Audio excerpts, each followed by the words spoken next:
And we are live for another episode of the WrestlePurists Dynamite review. We have got a lot to get into today because yesterday was the annual Blood and Guts episode. But before we get into any of that, please do like, subscribe, comment, send your super chats if you're feeling generous.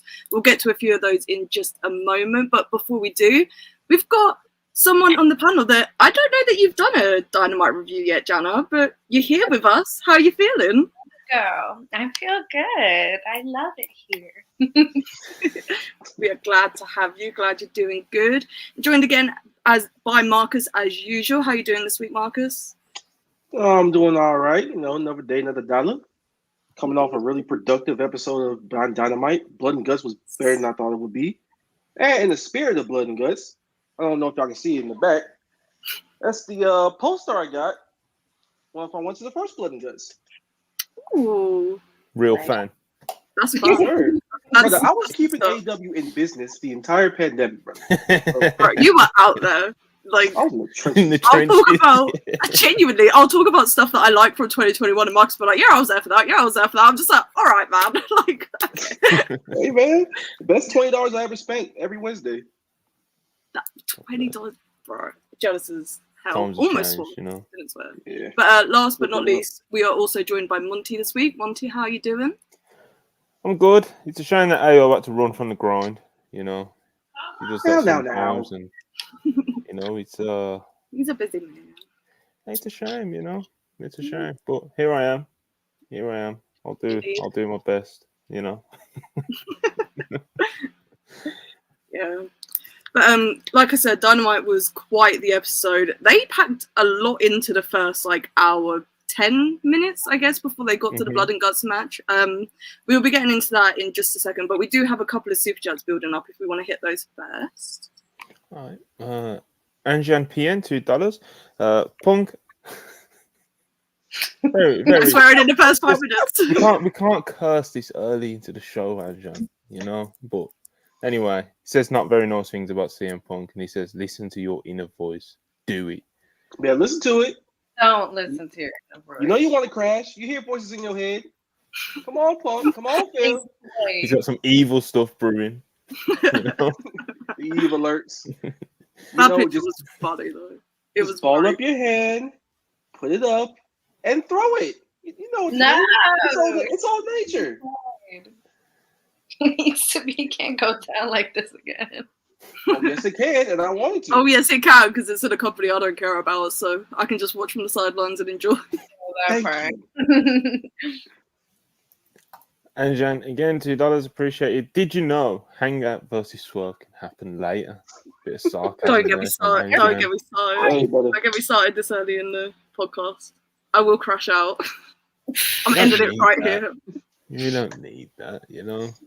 Oh, it drives me nuts. God's sake, so our super chat is just terrible language. Phantom FTW, £2. The whole of Wrestling United to dump on Punk. Defecate Fire on Punk. emoji. Drew Galloway, good. Jack Perry, good. That's all I'm saying. For the love of the game. It's for the love of the game. Anjan with some more aggression. $2. Can I get away with that? I don't know, man. Just go ahead and break it. Who cares? It's too much now, you know. 3 strikes. Anjan PN, $2. Say CM Hull, fire emoji, gunshots. What? Drew fucking Wall. Yeah, I did it. Oh dear. So we try to keep it PG in the first 5 minutes. That's what we're trying to do now. You know, Yes. 10K subscribers. We're Hollywood now. You know, we got to keep up some. It's for the kids. We got to keep up. 5 minutes has now elapsed. Yeah, drop all your swears. It's all good. Let's get. We try. You know. We try. Oh well. These super chats are so funny. The super chats are making me laugh. I'm just seeing them rumble in. But, oh dear. But we can get into a little bit of Dynamite before we talk about CM Punk some more, because I imagine that's just going to be the topic of most of the super chats tonight, to be honest. Dynamite opened with possibly one of the funniest things that has ever happened in the first 60 seconds of the Dynamite. Alex Marvez wanted to talk to Ospreay, get some scoops on how he was feeling. Someone slashed Ospreay's rental tire, and Ospreay just stole Marvez's. He didn't steal Marvez's car because Marvez got in as well, but Alex Marvez threw the suitcase through the open window, and I genuinely have never laughed harder. But I can't even remember what they talked about because like that last part where Alex Marvez just threw the suitcase through the window made me laugh so much. But obviously this was just because we knew that. Did we know that Max was opening the show? I'm saying that we did, but Max opened the show. So they might have advertised that. Usually. And he usually does. Indeed. He was just chatting, talking about how good America is and stuff like that.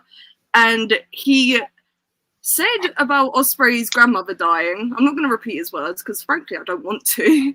Yeah. And then he revealed. So disgusted by MJF, you know. Oh, just absolutely grim stuff. And then he revealed one of the ugliest belts I have ever seen, which was like obviously the goal of the whole thing. He's very patriotic at the moment, which is very funny because he's the international champion. I didn't hate the promo. I thought it was. I mean, I hated it in the sense that he did good character work, I guess. I don't know how to explain it. I don't know. It was a good promo for the character work he was doing. It was very grating and jarring, which was what he was going for. But yeah, Marcus, how did you feel about MJF, the new belt, all this stuff? First of all, I'm very disappointed you missed the funniest part of this entire 15-minute block. So when Ospreay gets the car, like Marvez yells at him, "Do you know how to drive in America? Have you ever driven in America?" No. He just goes. I missed that completely. Could you imagine Ospreay literally trying to drive anywhere, let alone the United States, where we drive on a different side of the road? Yeah, I have an Ospreay driving story. Royal Quest 2022 coming out of Crystal Palace. Me and my brother, like coming out of Crystal Palace, there's not like a path to walk on, like you just have to walk up the road. So me and my brother were walking up the road. A car goes tearing past us and almost hits my brother. I go to turn and shout at him, and Will Ospreay sticks his head out the window, being like, "Sorry, hope you guys enjoyed the show." And fucking drove off. One, of course, you would have some type of story like this too. This is the most Ospreay thing I've ever heard in my life. It is the most Ospreay thing ever, so you know. But yeah, promo, like I enjoyed it for like several reasons. One, he didn't talk for 30 damn minutes and just waffle on. God. So he actually was kept on track, which again, the beauty of having a one-match show, essentially. So that's good. Two, the content with MJF, you can take it or leave it at this point. Either you like it or you don't. But this was the most out of all the segments that him and Ospreay have had, where it felt like a wrestling feud and not MJF just shooting off every type of inside term you could possibly imagine. He's not talking about star ratings, not talking about attendance records and figures and all that stuff. Stuff that no one in attendance cares about. We want to see you two fight. We want to see you get your ass kicked. We want to see Ospreay take that belt back. And then you'll unveil the gaudiest, most disgusting belt I've ever seen in my life. Yeah, the crowd tries to do USA chants, and the MJF just shuts it down quickly. Like, I'm not talking about you fucking Hicks in Nashville. Which, by the way, y'all like Nashville? Anyway. I don't know nothing about Nashville. Like, there was a promo before the show where we had a Tennessee Titans jersey up, which is their NFL team, which I absolutely despise, and just shout all over them. But yeah, and Ospreay comes out full of fire. He's like, "Dude, I'm getting that belt back at Wembley. Yada yada. The match is official. We're all in." I'm looking forward to it. As far as this, MJF did a good job of making me hate him in the sense that I just want to see him lose. I want to see Ospreay take that belt back. MJF's actually coming closer to doing the whole thing of I'm just going to ruin everything you people love about this company out of spite and not taking it in the worst direction humanly possible. Yeah. We don't have to. I don't want to see MAGA JF and CMLL, but I'll just say that. I'll need all that, but so far so good. It feels like a bit. It does feel like a bit that like me specifically, I have been bitching about that title not being defended internationally enough for the past year, and now Max has it, and he's the one that's going to be doing it. It's very funny, to be honest. And it's going to be defended on the biggest show of the year too, so you know. He is, yeah, very very funny. Monty, what did you make of first 15 minutes of Dynamite? Oh, it's election year, Charlie. It's election year. It's election year, and MJF, he's diving in head first. You know, he's doing his thing. He's doing what MJF does. You know, he's still done some of his cliches, and as Mark's already said, so you can either take it or leave it. You know, I think it's pretty obvious at this point. He's not going to be leveling up to this sinister dark heel anytime soon. No. You know, in terms of his overall character, he's still going to be like MJF and do his little digs and all that shit. So, you know, but like you guys already pointed out, he didn't waffle on for too long. The flag that he unveiled very much popped me. The belt popped me. To be honest, it's supposed to be ugly, I guess. You know, and yeah, it is funny, as Charlie pointed out, him kind of going around the world, ironically defending the international title as the American Championship, you know.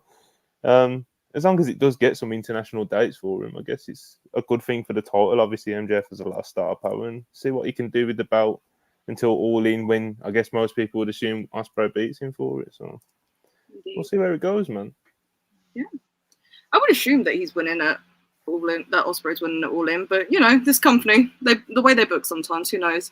Jana, have you been a fan of Max since his return? We haven't spoke about him at all, so give us your thoughts.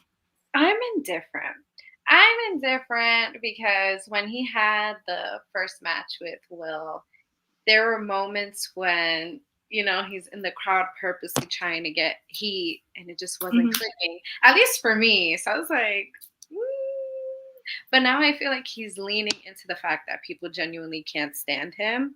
So he's teetering on the line of actually being like a complete jerk. Like when it comes to revealing like this little American flag with everything that's going on in America. And then revealing like this Cody Rhodes tattoo looking belt that I think is odd ugly. I feel like if he's comfortable with the fact that he's so hated, I feel like if he gets away from like trying to force moments, I feel like it'll be pleasant. Like yesterday was pleasant for me. I endured it, but it was pleasant. If he could continue doing that instead of trying to force the moment, I think he'll be fine. Yeah, makes sense. Makes sense. I do fear the fact that we have 4 weeks of TV for this feud to build, but I'm confident it'll be all right. We'll see what happens. Just stick to an idea. The funniest thing though, like when he put the flag down, and like instead of the stars, it was just MJF's face. Yes, I didn't notice that until I saw a picture on Twitter. I was just like, oh shit! It was very Max. It was very Max. But yeah. After that, we had a little backstage segment where they were just doing a coin toss to see who would open Blood and Guts. Matthew Jackson had a gimmicked coin, and obviously that meant that they won the coin toss. They were going to be starting. Not really much to add there. Then we got into our first match, which was Chris Jericho versus Minoru Suzuki for the FTW title. And I'm sad to say that this did get a pop out of me. I did enjoy this a fair bit, to be honest. Jericho got genuinely split open from being chopped so much by Suzuki. The crowd was chanting "chop forever." And despite the fact Jericho won, Suzuki hit him with a Gotch-style pile driver after the match anyways. So I fear this isn't over, which makes me scared for what they're going to be doing at Wembley, but I guess we'll see. Marcus, how did you feel about the match? I love this match. Let me tell you, I was expecting a cool 1 3/4 star little affair to just put some shit on the card for Blood and Guts, whatever, because that's usually what happens on these cards, right? It's just a bunch of whatever matches that don't mean anything whatsoever, just filling time, cool. And with Jericho, who, let's be honest, he is what he is at this age and with this gimmick. And honestly, so is Minoru Suzuki. Yeah. So I wouldn't expect it very much. But then they got in there. They just chopped the dog shit out of each other. Or rather, Suzuki just chopped the dog shit out of Jericho. I'm like, wait, hold on. Wait a minute. We got forearms. We got chops. Jericho's bleeding from his titty. They're going down the outside. They're just brawling. It's the crowd's into it. People are doing the high guys wave. Like, what's going on? What's happening? Like, these type of matches in front of crowds who are very much into it and very hot, like this crowd was in Nashville, versus doing it in like a little gym. It's so night and day. Like, people loved it. I did. The ending was whatever. It was cool. Jericho obviously won. And Suzuki just being an ultimate worker, just power drives him regardless. Shout out to old man. I love him so much. Yeah. And then Shibata came back. And Shibata came back. Yeah, I was literally about to say that. I forgot to mention it, but Shibata did return, which also makes me fear what we're going to be doing at All In, because the chances of them running Stadium Stampede again, fairly high. And this is like the only multi-man feud at the moment that it would probably fit. So I'm very scared that this is going to be the match. But that just means that I have a bathroom break. So, you know. It's going to be a fun match, and it might shockingly be good, just because Suzuki and people like Shibata have given him pretty decent to serviceable matches. Yeah. This is learning tree stuff. But I will say about Jericho. Christopher. This is you as a wrestler in 2024. Just be an old man that hits hard. You did it when you wrestled goddamn Ishii for the ROH title. You did it for the majority of your title run in ROH, the Ocho stuff. Just hit hard. Just chop. We don't need you trying to relive 1995, brother. Just wrestle like you're in your 50s. It's okay.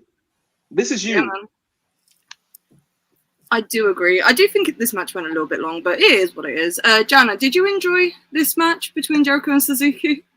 I like anything. Like, I love anything that's like obnoxious, and I feel like just the amount of props. It just does it for me, because all the time, like sometimes, you know, you come out of work, you really don't have the brain to like see all this technical wrestling. You're gonna be like, oh, no. Like, it's stupid. To me, it was like stupid.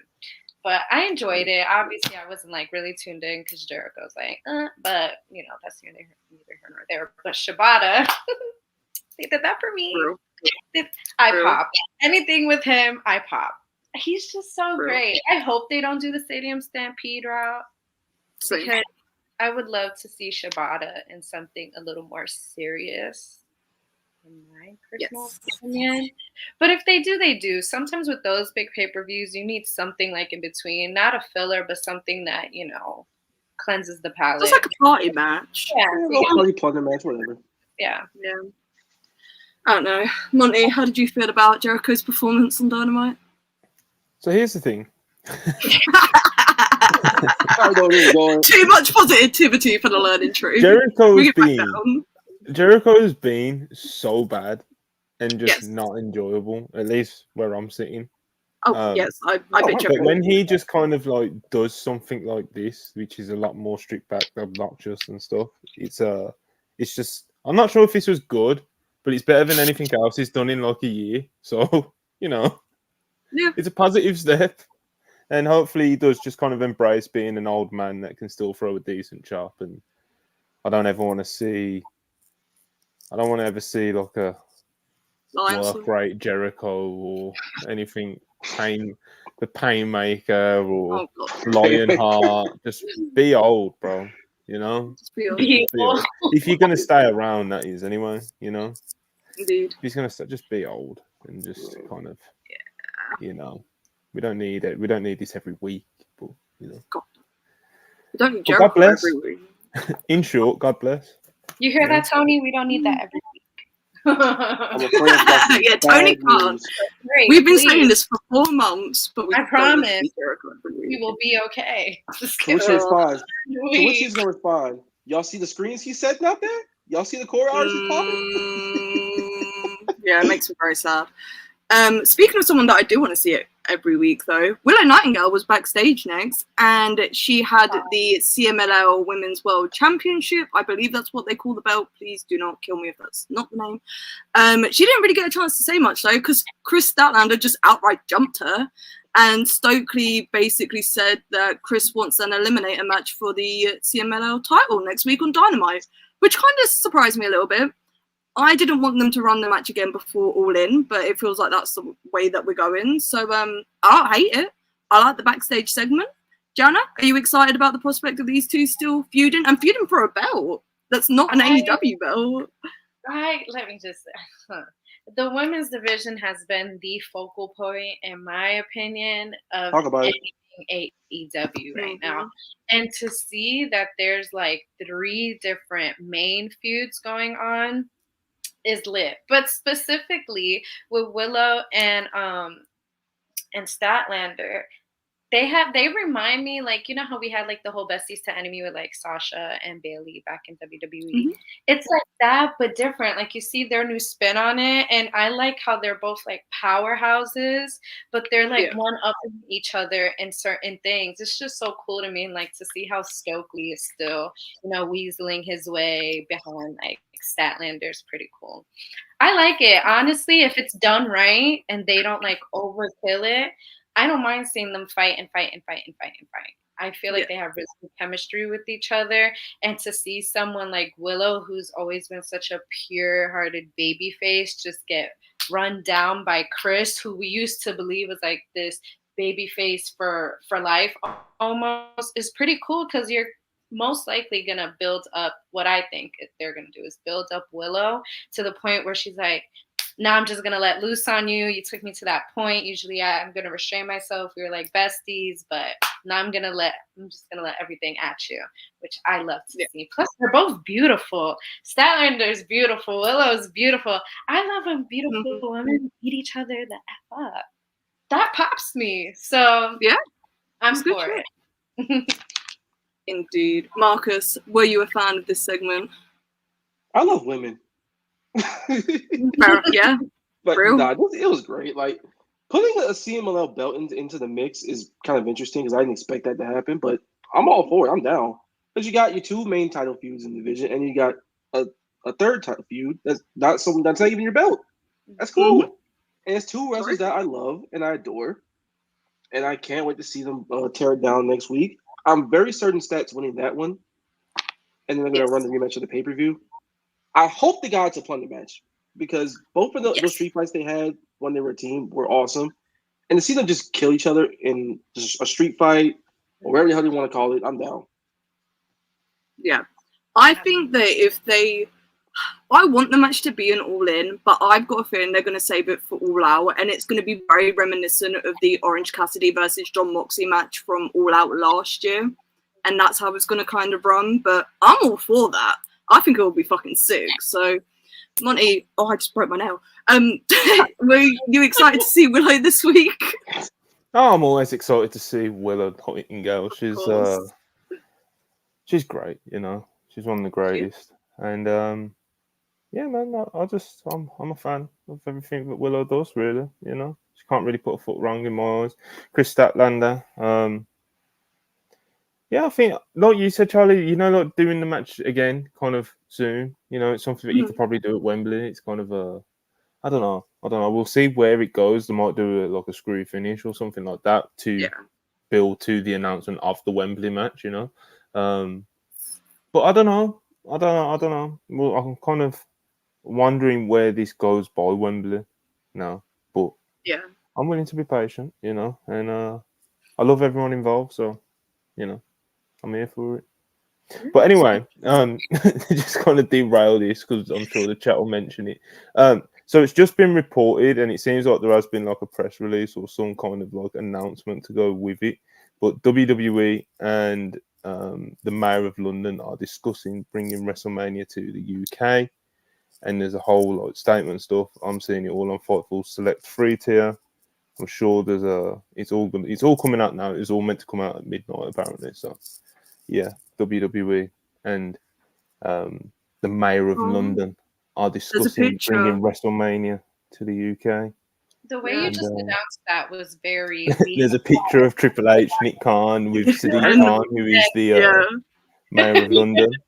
And this is all what's going on at the moment on obviously on the timeline, and I guess like our live chat's already jumped onto it as well. But yeah, WrestleMania London looks like it's probably going to be happening pretty soon because there was reports earlier on in the year about something like, you know, it being considered, or the Mayor of London. Remember, the Mayor of London said when something. they were doing, and, it was one of his Lloyd, and it was like this. It was one of the tactics to get young voters out for the re-elections of mayors and shit.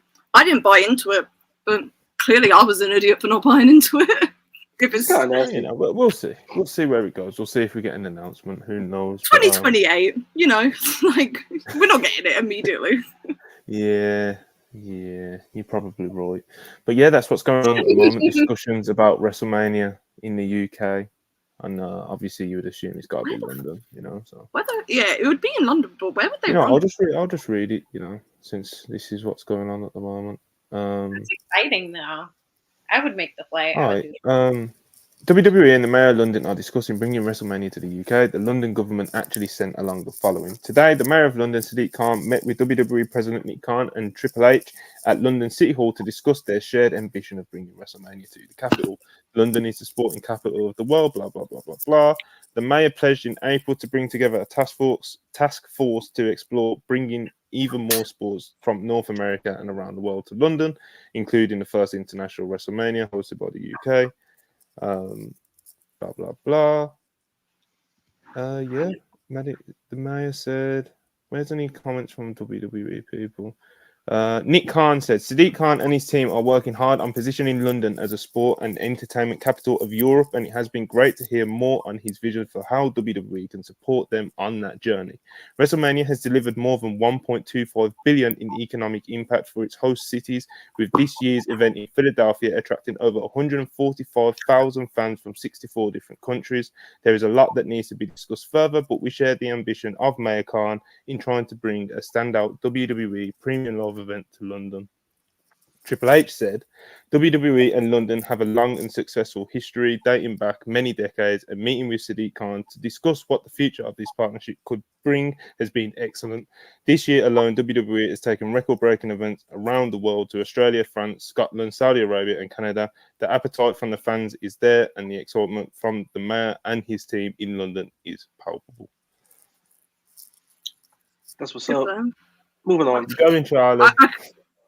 I can't say that it moves me, to be honest, but I'm not a WWE fan. So. Anyway, how about Dynamite, guys? You gotta do it at Wembley. You can't be cowards, you know. I love it. I mean, yeah, I guess Wembley would make sense. You can't do the London Hots, though. You can't do the Spurs stadium. Doing it at the Spurs would be that would put me off going. Genuine. You're going to see another crowd shot of like Monty and Joe in the crowd again. That was I've still got that on my phone. Anywho, yeah. I don't know. AEW Dynamite. I guess we'll circle back to it if we get any super chats at the end of the show. Well, at the end of the Dynamite review. Yeah. So back on Dynamite though, Bryan Danielson had a backstage segment. He was talking to Renee, I believe it was, about his recovery going into All In. And then Jeff Jarrett just kind of wandered in and gave him a motivational speech and kind of closed out on the line of, you need to go all in at All In if you want to beat Swerve for the belt. And it's like, I'm glad that Jarrett is acknowledging that Swerve is like a genuine threat to like Bryan's like crowning moment, I guess, because he's been a great world champion. This popped me. I thought this was pretty cool. I didn't mind Jarrett being involved in this. Monty, I'll let you take the lead because you seem very excited about it.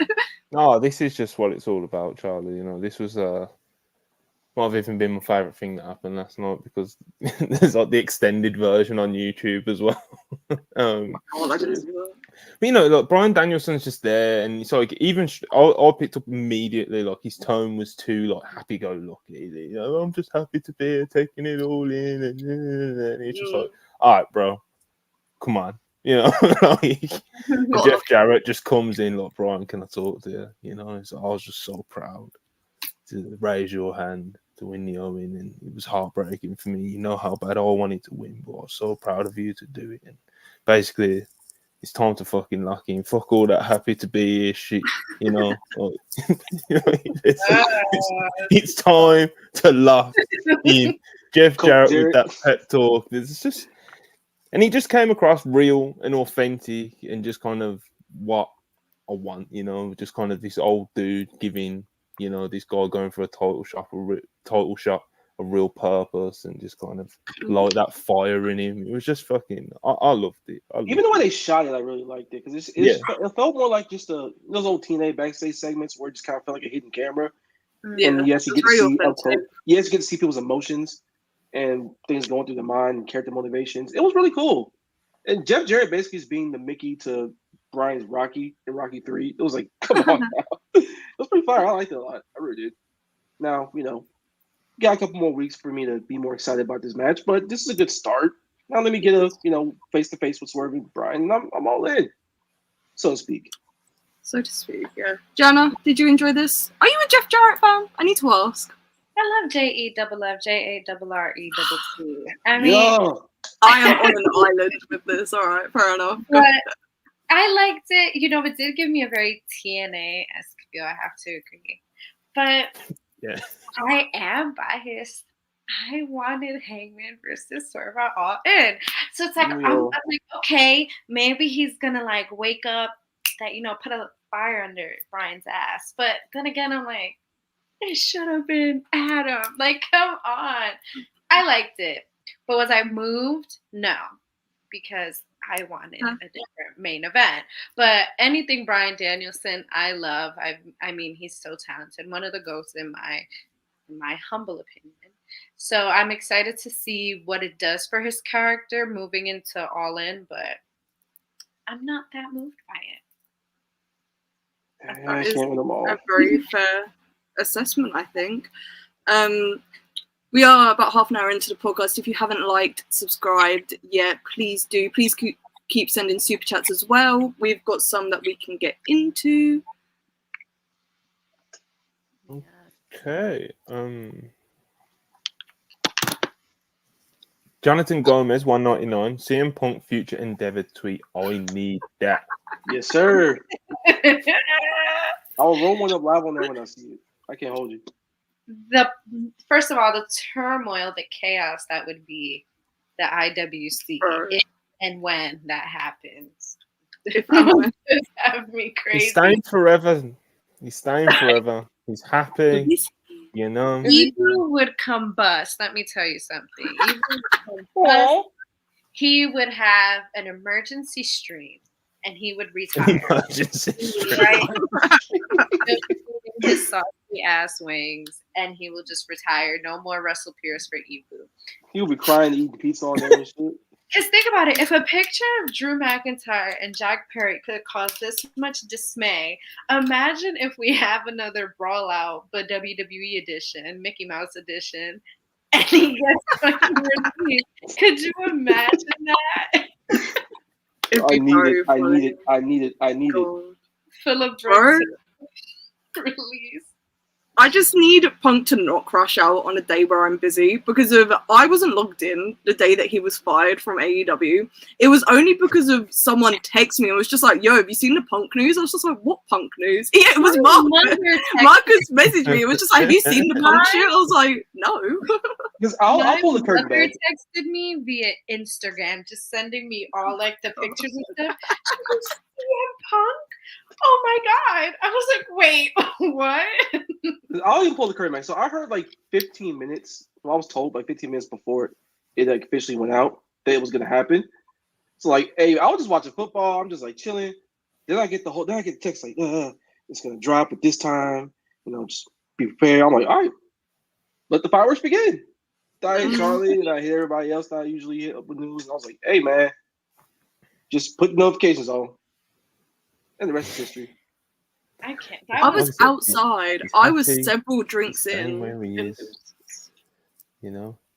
he's spreading that good news. Time will tell. It's all going well, Time will tell. He's got to get back in the ring yet, bro. Like, he's ready. I'm scared to see him in the ring. I'm sorry. 4.5 stars incoming. I've already got it. It's going about as well as a couple that renews their vows. I'll put it that way. I can't. Anyway, Bam, $2. Appreciate you as always. We are pissing on Phil's grave career. The elite.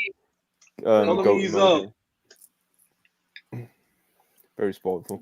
Black Yakuza 94, $2. Appreciate you as always. When did CM Punk become trade? Become? He been like this, brother. It's been him. I don't know. What got me was the whole like alluding to AEW every promo and it never landing. It's like if you know is literally the theme of all of his promos. He'll say something about it. And all like 7,000 people in attendance didn't know. Mm-hmm. Yeah. Whoa, Marcus. What are these allegations? Jana, you can What you you can read mean? this one. Marcus, you got to stop DMing me to come over. Ibu Zaddy is gonna get mad at me. From Ricky. All right, bro. 99 cents. First and foremost, thank you for your $4.99. But I did not be DMing you, brother. This is not me. I don't swing like that. That's all Ibu. That's all him. He got the full court press on you. That ain't me, brother. You gotta be confused. Somebody sent this to Ibu. I am a family man. What you mean? I don't know, man. They're saying you're not a family man. These are lies. Allegations. I are thought crazy. Ibu was the only target for Richard, you know, but it's This is harassment. Marcus been sliding, bro. He's I ain't sliding on That's shit. crazy. You'll be hearing from my attorney. He doesn't want me anyway. Mm-mm. Don't know. No, 99. Appreciate it as always. Max really put on a 60-minute tribute match, then immediately debuts the MAGA Championship. Wicked stuff. I know Cody's knees buckled when he saw that championship. Could you imagine that? Knees, bro. That's Emporio match in the rematch is gonna be so funny. Either he just puts his working boots on, and those working boots are gonna have red, white, and blue stripes and stars on it, or he's just gonna dog it. One of the two. He comes out to Kingdom. Oh my God. Just imagine. Oh my God. I do fear how ironic MJF gets when he touches Arena Mexico, but we'll see. You know. Yeah. He's wrestling Templario, isn't it? He's walking up. He is wrestling Temporio. Great wrestler, by the way. Great wrestler. Incredible wrestler. Freshly turned technical. Matchfan 84 199. Appreciate it. Shida got the hardest fit in wrestling. Good lord. Talk about it. Talk about it. Her gear last night was very pirate, and I loved it.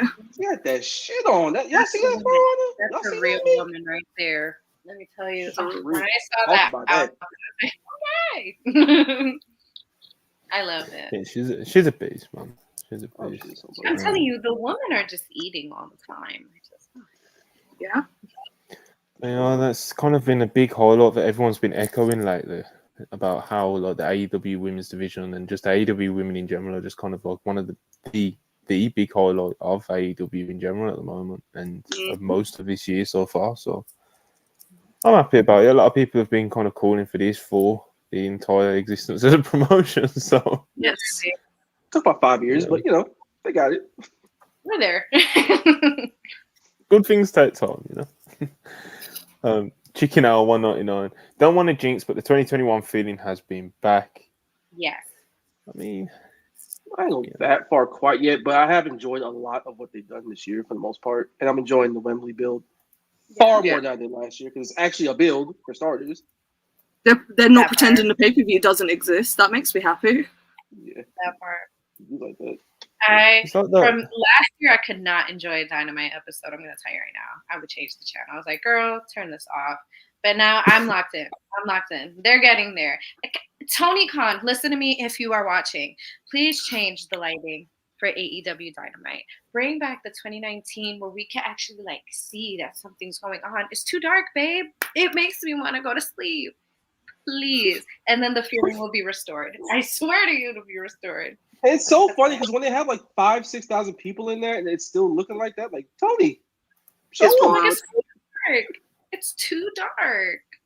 It's very Like, let there be light. genuine. Bro, a couple of weeks back when they had like the old kind of setup and like no LED boards, I was just like, oh, this is so real. Like, this is what it should be every week. It really should. Literally. I'm not Feels like like an they're LED always like person. experimenting, doesn't it? It So 1 changes. week the lighting will be one way, then the next week they'll do something with the Mhm. railings, and then the next week they'll do like it feels like they're always like experimenting. Then like 1 week the sound will be like They're ass, and like it's they're experimenting still. Year 5, They're trying to find still figuring it out, you know. But you know, it's not terrible at the moment. It's been worse. It's definitely They're been just worse. It's Far definitely worse. been worse. But yeah, AEW is definitely they're on a good little roll at the moment. And I think it kind of comes with people saying that the feeling's back out of 2021. I think that kind of comes with like AEW fans and just like even wrestling fans in general, like the highs and lows of being an AEW fan, you know?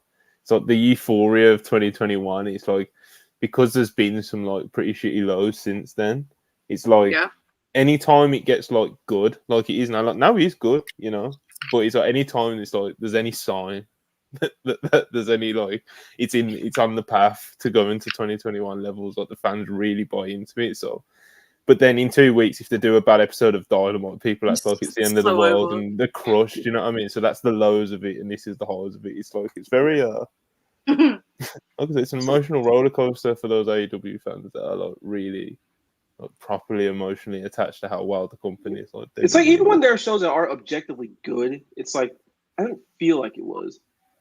2021 was like bleak. It was a special. 2021 was like a special moment in time because it was like they got all these big signings. You know, the CM Punk, Bryan Danielson, Adam Cole trio. You know, then amongst everyone else that they were signing at that time, and like the ratings and the demos, like they had all this momentum, and it really felt like that gap was closing because like WWE was ass, like just terrible. You know, it was so bad.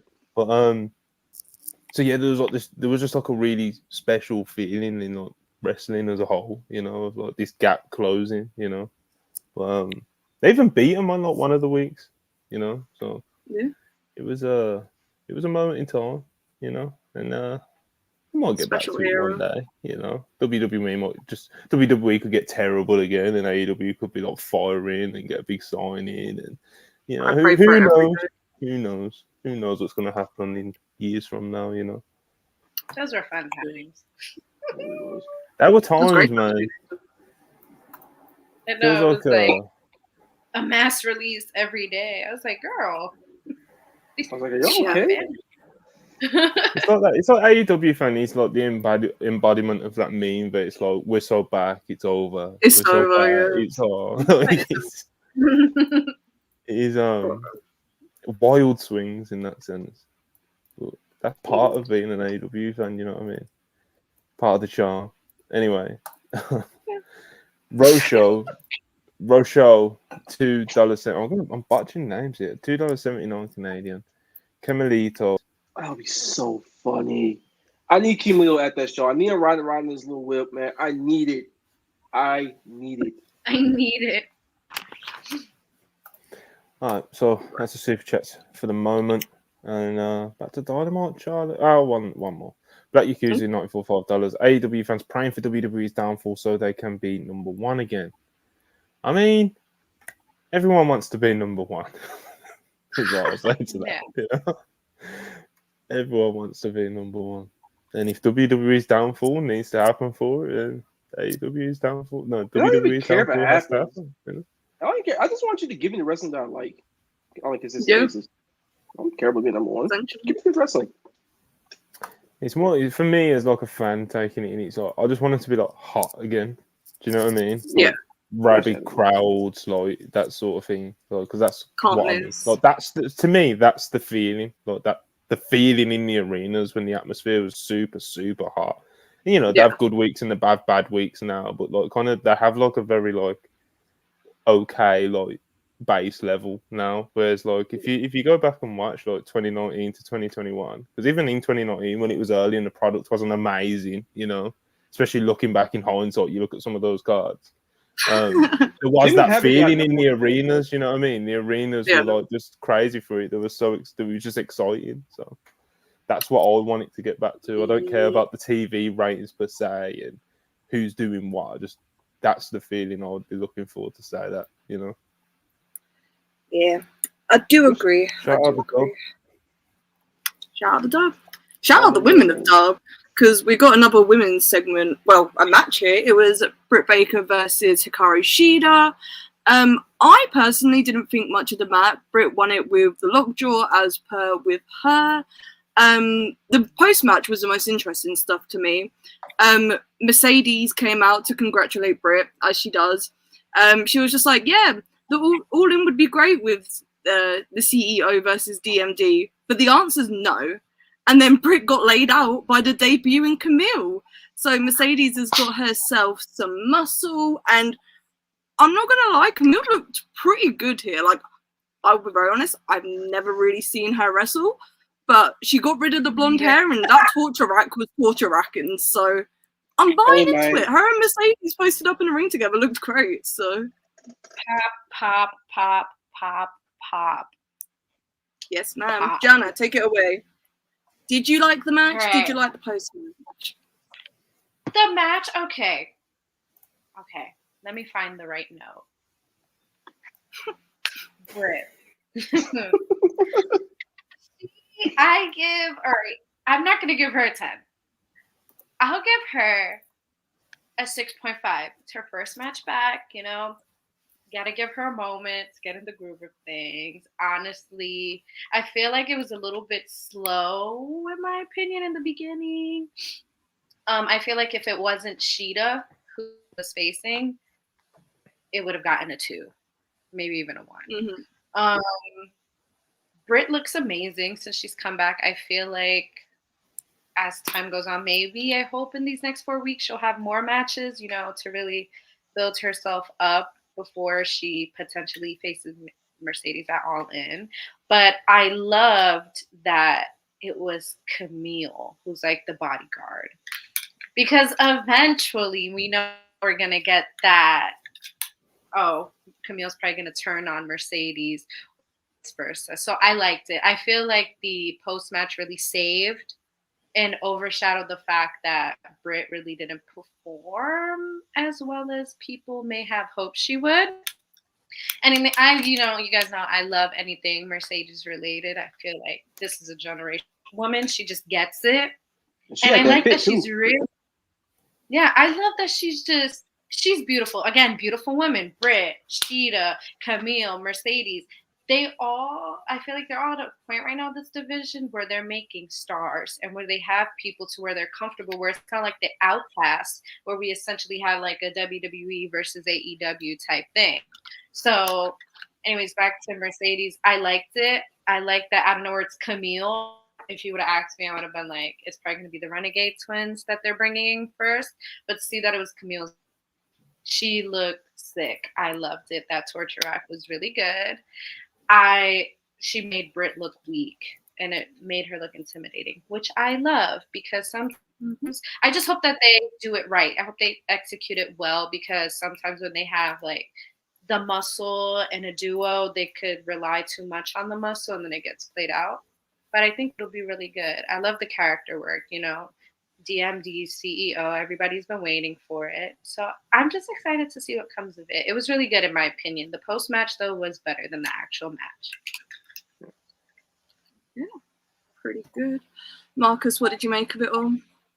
Yeah, first, the match, kind of just what it was. Like, it was a Britt Baker match and a Shida match. You've seen better of them. And yes, Britt's coming off injuries, and she looked rusty, but she's never been, like, the most athletic person in the world. Like, in the ring, she's about as slow as a DJ Screw mixtape. Like, that's just what it is. But shout out Shida. She did her best. She did what she could. Britt followed along. She didn't look completely lost. She even did a Yakuza 3 combo for my video game folks out there. It was sick. And she even like looked, and like those spots she's going for the kendo stick in the corner. I was like, wait, hold on. Wait a minute, Shida. Not now. You can make me act up. Do that heel turn eventually. I need it. Mm-hmm. But the match was what it was. The post match was really, really good. Camille is somebody I've watched some of her NWA stuff. I'm not the most impressed with her in the ring at all. But if she's just in a role where she's the muscle from Mercedes, that's perfectly fine to start out with. And AEW in the women's division, they have a good track record of these things where they stick the muscle with the star. Like they did it with Jamie Hayter and Britt. Now, even the men's division, they did it with Wardlow and MJF. It worked out well for the most part. So I think it'll work here. And if they had the Renegade Twins, we cook them with gasoline. And I gotta say, man, that torture rack. It looked awesome. I haven't seen a torture rack in a while, so it kind of took me by surprise when she did it. I loved it. Yeah, that torture rack's torture rack, and the crowd was receptive to it. Every time she just kept bouncing on it and snapping there, I was like, oh shit, she's gonna kill this woman. Sold that really well. I was like, damn, bro, you're like rubber right now. Like, what's going on? Yeah, they just did the sit-out powerbomb with it. I'm like, oh shit, wait a minute. And it made sense from like that to be a move that she did because of like Britt Baker's back issues were never any secret. Like people actively knew about this, so immediately target in the back. It made sense. Yeah. Oh, and speaking of which, this is tie us all up in a nice tidy bow. So AEW's at Comic-Con, right? And Britt Baker's on the panel. Mercedes pulled up on her and they announced the match and it's official. Mm-hmm. Did she? I didn't see that. Yeah. Up on her Comic-Con. Just happened, that's all. I didn't say anything. I thought Monty was gonna do it WrestleMania in London style. I love the way he did it. It was he got really serious.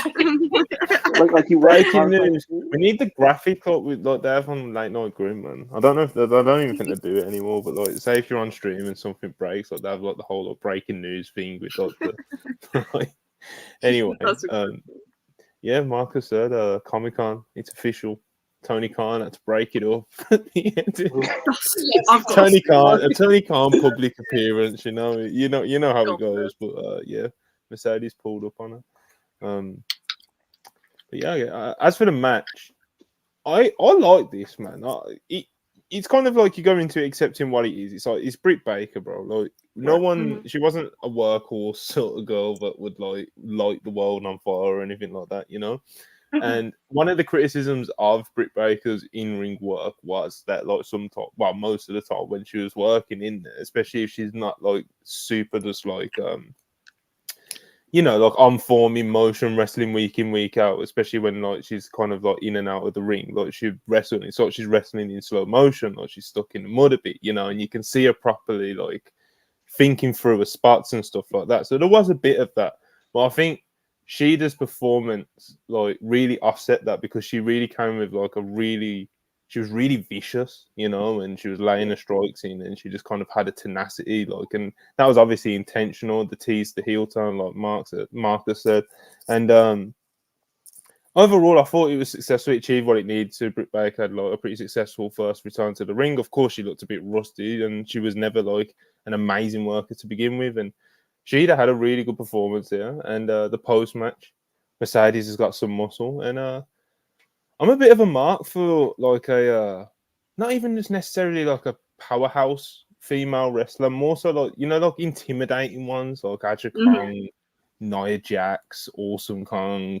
I'd like Camille to kind of be like really intimidating, destructive, like real muscle. So hopefully, obviously being partnered up with Mercedes when it's not a bad start when you're coming into AEW, definitely a good head start that she'll get there. So I hope she performs. I hope they have some good ideas for her.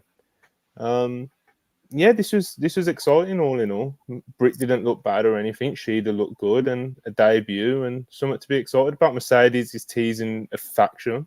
I think there was those reports that she's been really close with the Renegade Twins, and it'll be an opportunity for them, and that could be a cool little faction, man. I don't know who's going to talk to them.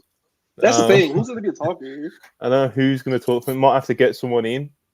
Maybe MVP. I doubt it. But... Hey, man. Nobody kind of guess. I can't hold you. Wait. I'd be for that. I want to do the whole business though, so but I was just trying to think of like what managers are out there that could really like drive it home, and MVP is genuinely one of the best people on the planet. So also, I'm kind of upset that I didn't get any more Okada Monet crumbs. Like we got time. We got me. That the fact that he had a crush on her is just so cute. I was going to say something. If Stokely wasn't doing so well with Statlander right now, if he hadn't finally found his groove, I think Stokely would have been the perfect person to pair with them. But I don't want to split him and Stat up because they're doing really good stuff on TV right now. So I don't know. Who would you chat?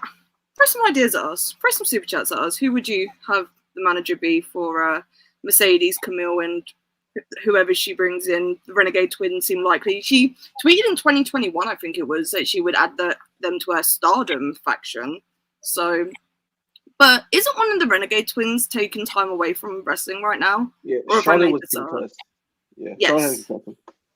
Yes. I knew one of them was taking some personal time for something. I can't remember which one. But yeah, good segment overall. Next up was a Christian backstage promo. Not really much to say about this. He announced Nick Wayne for the Royal Rampage Battle Royal. Then Nick Wayne talked shit to Kip Sabian. It's very funny that they're putting British people on TV on the lead up to All In. It does pop me. I think my favorite part about this was the fact that Christian had all 3 belts on, which is very Christian Cage. I have nothing else to add.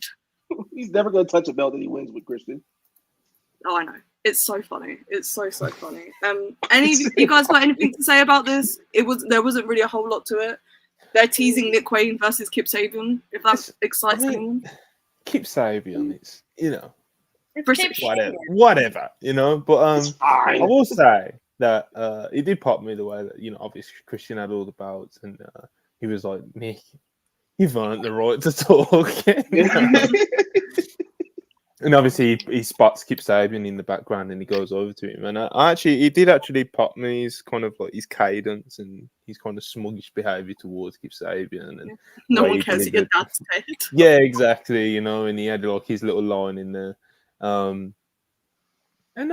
He's still so young, but like he's clearly getting more comfortable on TV. And he's with Christian Cage, brother. Like you don't get a better learning tree than that. Who needs Chris Jericho? We don't need when you got Christian Cage. Like, who would you rather be mentored by? In 2024. So I'm not gagging. In 2020, any year, honestly. I don't think anybody's gagging for Kip Sabian in 2024. Yeah, it's probably just someone for Nick Wayne. That came off way more bitchy than I wanted it to. It's going to be very funny if they build this to do a match in Cardiff. It will be very, very funny if that's where they do the match. The funniest dynamic of the entire patriarchy is that like Luchasaurus is just or Killswitch, fuck it. He just never touches a single belt they ever win together. When it was the TNT championship when he had it, or the Trios championship now. But here goes Nick Wayne, and Chris is like, "Here, my boy, have some promo time on Dynamite. Get your shit off," and he does. Which again, Nick Wayne, this is something he needs to do. He needs to have promo time. He needs to have matches. Now that you're a Trios champ, it's gonna happen. Like he's 19, 20 years old. He's got all the talent in the world, and he's got his best years ahead of him. I like what they're doing with this, and I love the patriarchy. Period. Like I've said it so many times, the entire package, they're literally the family from Shameless, like to a T. They're the Gallaghers of AEW. And like we all kind of rag on Kip Sabian. He's a fine worker. He is absolutely someone acceptable to take a loss against Nick Wayne. I think they'll do something cool in the ring. He'll be alright. He should be in next. If you want him on the TV you watch, you can have him, mate. I don't care. I do watch NXT. He just feels very NXT to me, that Kip Sabian does. It feels like he'd fit there. He feels very winning university. I don't think he'd be winning championships there or anything. But, I think he could be a serviceable mid-card worker on NXT. The world champion is Ethan Page. It is Ethan Page. It is, but it should be Javon Evans. It really should be. Should be Javon Evans. Wow. It really should be because why not? Are you ready for Joe Hendry? Y'all got this man started. Y'all got him started. Joe Hendry's not winning the NXT title. I am convinced that Joe Hendry's winning the NXT championship, and it's gonna be very fucking funny if he does. Regardless. Yeah. He's in a concert next week, Charlie. He has a concert next week. I don't watch. He's got a whole. He's doing like a live concert next week, so. He's going. Honestly, he's going the way that like a few weeks ago or a month ago that I was like, I don't think I think they're aware enough that he's not going to come in and be like a work rate guy and work all these big title matches and stuff. Like he's going to like do a song and etc. And next week he's got a live concert. But yeah, fuck him. Anyway, anywho, back to Dynamite and more British people. Pac had a match on Dynamite. He's also being put on TV up on the build to All In. It's very funny. He was facing Boulder from that tag team that I can't remember the name of. Iron Savagery? Yeah. They always face on Collision for whatever reason. Yeah, they escaped Saturdays. Why? They're the only trios that ever gets booked consistently because they're the only one that ever wants to work on the show. Like, what's going on here? I know, it's crazy. But just a squash match. Well, basically a squash match. I have nothing really to say about it. I wonder what Pac's doing at All In. It feels more and more that he's just going to be facing Ricochet. I don't know why, but that's what it feels like to me. Didn't he call out Ospreay for the international title at one point? He won a contenders match for it, so he has a title. He won the contenders match, but Tony Khan never specified in the tweet when that contenders match was for. So it's probably going to be at All Out, which is, I don't know. Or the Cardiff Dynamite if they want to. Huh? No. Or the Cardiff Dynamite. Bro, because it'll be Max versus Pac. Fuck. Damn. Big I want to see the big American Max. I want to see the Ospreay Pac rematch live so bad, and they're gonna run it all out, and I'm gonna cry about it. But swings and roundabouts. Team AEW had a backstage promo. They were all kind of just getting into it with Swerve a little bit. He was like doing the little like team speech sort of thing, and Darby was just like, "Fuck all that." And then Anthony Bowens and Max Caster was just like, "Yeah, hang on, we've got history with you too." And then Mark Briscoe, God bless the man, united the forces. And after he did his little hoorah speech, they were ready to go out. Have anyone got anything to add about this? Because I love Mark Briscoe, and I love Mark Briscoe. Protect him. He's like AEW's version of R-Truth if they actually let him be kind of serious in the ring. If he could, that is my take. I love him. Everything about him and Kyle Riley used to make me giggle, honey. Like, those are my boys. Anything about him is so fun. I love them. I love them so much. But Mark Briscoe is my guy, for sure. There's so many things to say about this backstage segment, and it wasn't even that long. First of all, everyone just like, why are you giving a team speech word? Fuck you. You tried to kidnap Billy Gunn. Literally. You broke into Nick Wayne's home and almost killed him. I've never liked you since the Indies, first and foremost. So, no, you are not my team captain. If Darby used the government name on him, it's like, hold on, Shane. I was like, oh, shit. And Swerve said, wait, hold on. Why y'all bringing up bullshit? That was then. This is now. And Mark Briscoe just being the great unifier. Like, just hold on, bro. Like, it's Team AEW for a night. Let's get it. Let's take it to the elite. I know we all got personal issues, both with each other and your own personal beefs with individual members of the elite, like Darby, that's Jack Perry stuff. He brought Briscoe to instance Jack Perry stuff because he knocked him off the ladder. The Acclaim had the tag title shot, like pretty much everything. So it's like, yo, and obviously Swerve and Hangman. So it's like, yo, man, like let's put all that shit to the side and just let's be a unit. And whoever said, you know what, Mark Briscoe is one of the most charismatic guys in the entire business, and he's an awesome wrestler. Just put him on TV every week and just let him talk about anything. Yeah, that person deserves a raise. Brother. Yeah, I was going to say, I think it was reported that it was Peppermint. What a woman. She's doing God's work, truly. Got anything to add about this segment, Monty?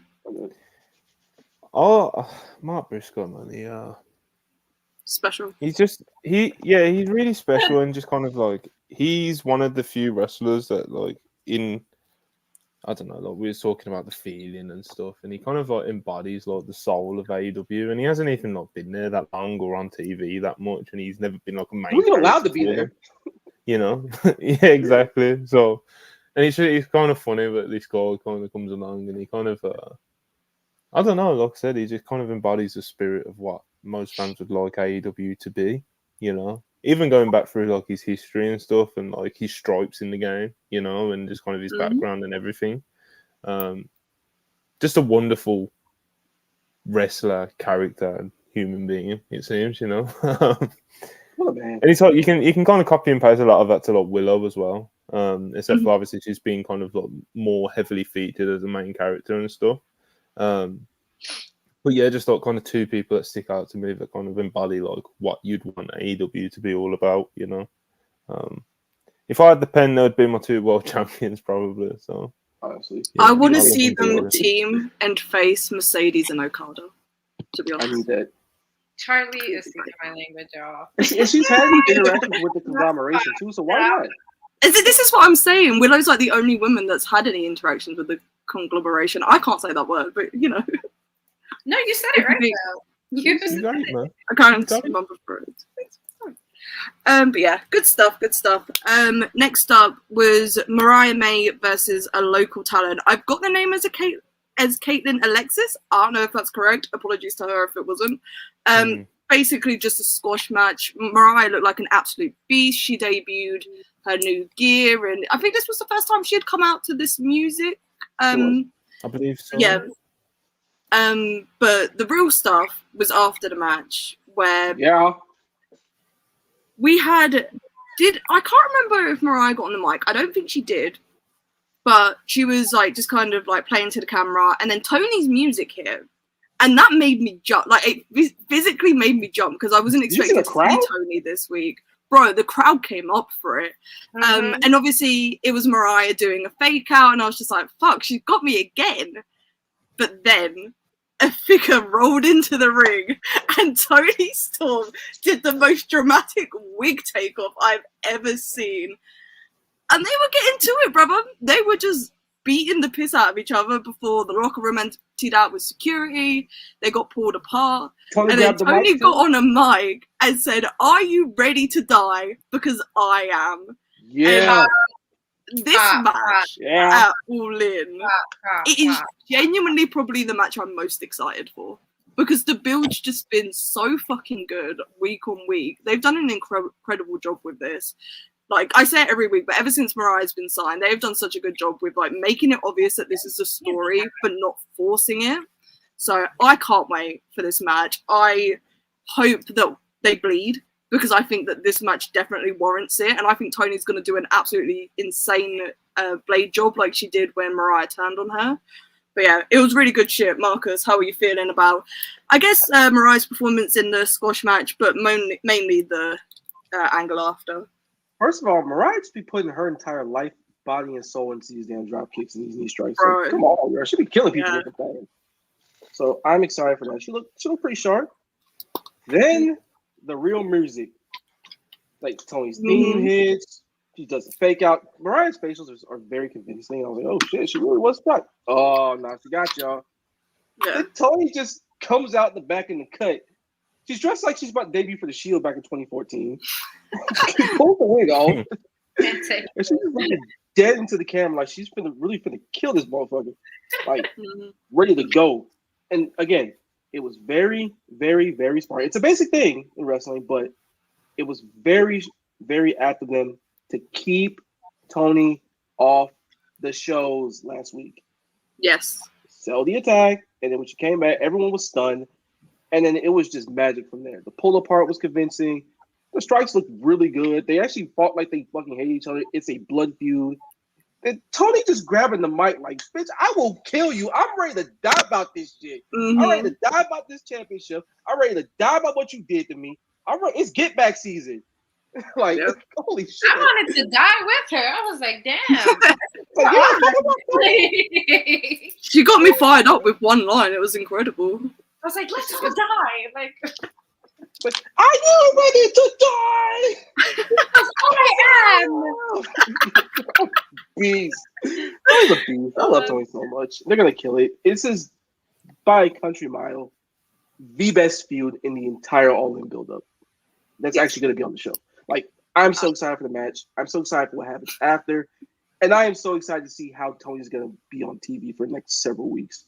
Like, it's gonna be a movie. I wonder if she remains timeless. That's what I was thinking. I think that she is, but I think it's going to be a lot more unhinged than it has been. It's been unhinged, but in like a very funny way. I think she's going to lean into some like darker stuff maybe, but she's the baby face and she's justified in it. So it's going to be really interesting to see what angle she takes with the character. Oh my gosh, she's going to come out in Technicolor. Jesus Christ. Jesus. Oh, bro. Like, have her do the vignettes of, like, movie trailers and shit, and just, like, I'm ready for my revenge type of stuff. Like, it's going to be awesome. It's going to be very, very sick. Man, I'm really excited for it. Monty, did this get you fired up for the All-In match? Were you excited about this? Yeah, they're killing it, man. It was well executed. Mariah comes out there, cocky, arrogant, thinks she's done one over on the fans with the music. Toni, who's that in the background, you know, like you said, dressed as someone doing a Shield debut. And she's standing there super, just like, she's got this expression on her face, which is just so Toni. And he was just, he was just heated.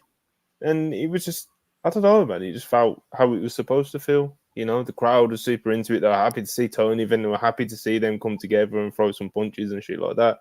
And, the big pull apart, it was chaotic. Toni on the mic, we've already gone over it. And it was just it was a good little pull apart brawl to kind of like get them started. Toni back on TV after the attack, etc., etc. So yeah, fired up, man. They've been killing it. They have been.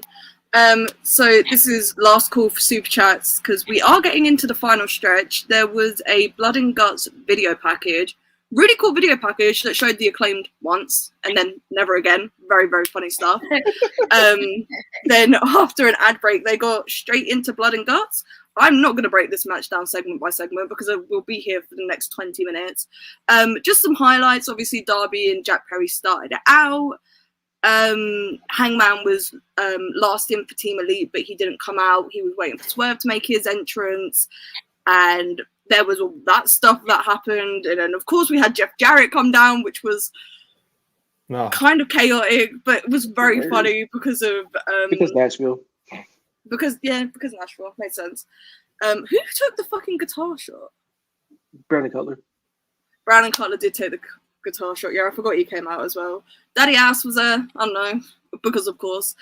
We had that big stare down between Swerve and Hangman, which had a lot of people talking on the timeline. Hangman did accidentally hit Okada with the buckshot lariat as well, so that's something to keep an eye on. Mark Briscoe was insane in this match. Swerve looked fucking godly, and Darby threatened to set fire to Jack Perry. And the match ended with Matthew Jackson having to give Darby Allin the all-in match for the TNT title against Jack Perry, and then saying, "I quit." So, Marcus, thoughts on the match? There's a lot that happened. What were your highlights?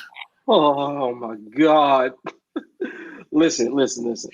We all had our quibbles about what the build was. It wasn't the greatest in the world. In fact, it's very subpar.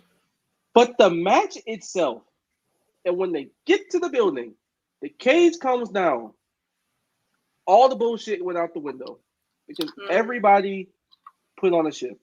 Like, Darby just got the dog shit beat out of him. He was just a walking crash dummy. Jack Perry had a hell of a performance, especially his performance at the end of the match. Mark Briscoe turned that shit up, man. He came in throwing bows. Yeah. Like, I'm going left, right, boom, boom, boom, bow. Like, he was ready for war.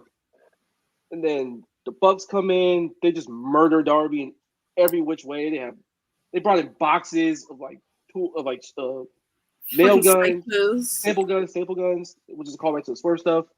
Like barbed wire boards. They had swantons on top of Darby and shit with them on. Like, yo. And then Bowens had a hell of a time too. I loved Anthony Bowens in this match as well. Like, he came in firing. They used both rings to great effect. Okada was fucking hilarious in this match. He didn't take take a single bump. A single bump except getting hit with the middle finger with a damn staple gun, which is pretty beast, I can't lie. Then, even Max Caster did, something. Like, he even had a little garbage time blade job and, chair shot off the top rope. Not bad. And Darby goes to the Spider Monkey, hits a coffin drop. Bowens does the Bad Blood 97 spot on the outside of the cage. He just drops off and goes to both tables. And then Jack Perry just gets absolutely crucified on the damn cage.